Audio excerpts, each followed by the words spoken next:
suis bien aise de vous trouver seule, ma sœur. Je brûlais de vous parler pour m'ouvrir à vous d'un secret. Me voilà prête à vous ouïr, mon frère. Qu'avez-vous à me dire? Bien des choses, ma sœur. Enveloppé dans un mot, j'aime. Vous aimez? Oui, j'aime.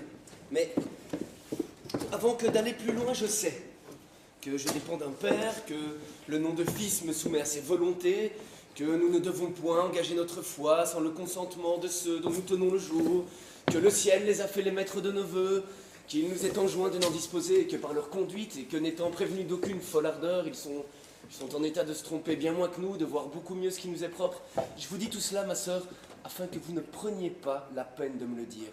Car enfin, mon amour ne veut rien écouter. Et je vous prie de ne me point faire de remontrance. Suis-je, mon frère, une si étrange personne?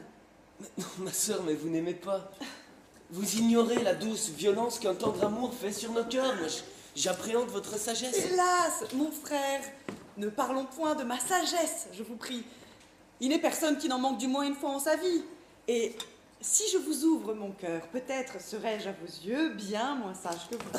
Sœur, mais plutôt ciel que votre âme, Non, comme la mienne. Finissons auparavant votre affaire et me dites, qui est celle que vous aimez?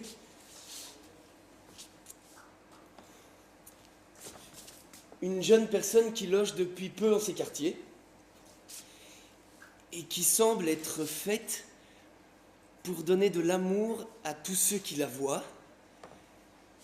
Elle se nomme Marianne et elle vit sous la conduite d'une mère qui est presque toujours malade et pour qui cette aimable fille a des sentiments d'amitié qui ne sont pas imaginables. Elle la serre, elle la plaint, elle la console avec une tendresse qui vous toucherait l'âme. Elle se prend d'un air les plus charmants du monde aux choses qu'elle fait. On voit briller mille grâces en toutes ses actions. Une douceur pleine d'attrait, une bonté tout engageante, une honnêteté adorable. Ma sœur, je voudrais que vous l'eussiez vue. J'en vois beaucoup, mon frère, dans les choses que vous me dites. Pour comprendre ce qu'elle est, il me suffit que vous l'aimez. Oui. J'ai découvert sous main qu'elles ne sont pas fortunées. Figurez-vous, ma sœur, quelle joie cela peut être que de relever la fortune d'une personne que l'on aime.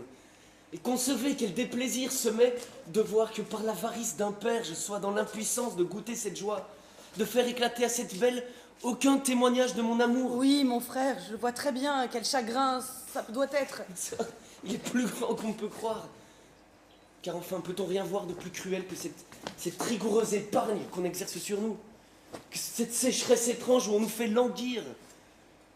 Que nous servira d'avoir du bien s'il ne nous vient que dans le temps que nous ne serons plus dans le bel âge d'en jouir? Enfin...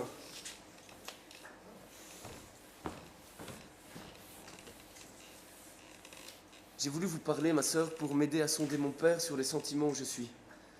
Si je l'y trouve contraire, j'ai résolu d'aller en d'autres lieux avec cette aimable personne, jouir de la fortune que le ciel voudra nous offrir. Je fais chercher partout pour ce dessein de l'argent emprunté. Si vos affaires, ma sœur, sont semblables aux miennes, et qu'il faille que notre père s'oppose à nos désirs, nous le quitterons là, tous deux, et nous affranchirons de cette tyrannie où nous tient depuis si longtemps son avarice insupportable. Il est bien vrai que tous les jours, il nous donne de plus en plus sujet de regretter la mort de notre mère. Hors d'ici! Éloignons-nous un peu pour achever notre confidence. Hors d'ici tout à l'heure!